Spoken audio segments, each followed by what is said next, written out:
Hello friends, welcome back to the new video. If you are the new viewer on my channel, so don't forget to subscribe my channel and like the video. So today's video title is how to fix camera problem in Realme phone. So let us start our video. You have to see here there was many more different app icon shown in your mobile phone. You have to see here. Firstly you have to move up and see there was many more app icons shown in your mobile phone, like that you have to see here. Firstly you have to move up and firstly you have to click on that setting icon.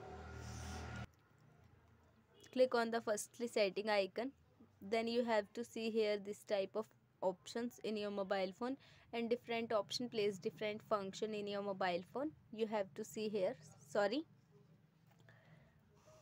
Firstly you have to move on the camera icon. You have to do long press, then you have to see here this type of icon. Firstly click on the app info option.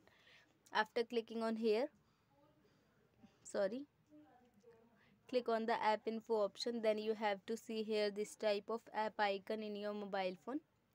See here, click on the firstly storage users option, then you have to see here this type of icon. Click on the clear data, then clear app data, then OK option. So click on here. After wait for some second, you have to see result. In this way camera problem is fixed in your mobile phone, like that. So I hope this video helps you. So please subscribe my channel and like the video. Thank you so much for watching our video. If you have any query regarding any function of mobile phone or PC, so please comment us. Thank you so much for watching our video, and don't forget to subscribe my channel and like the video.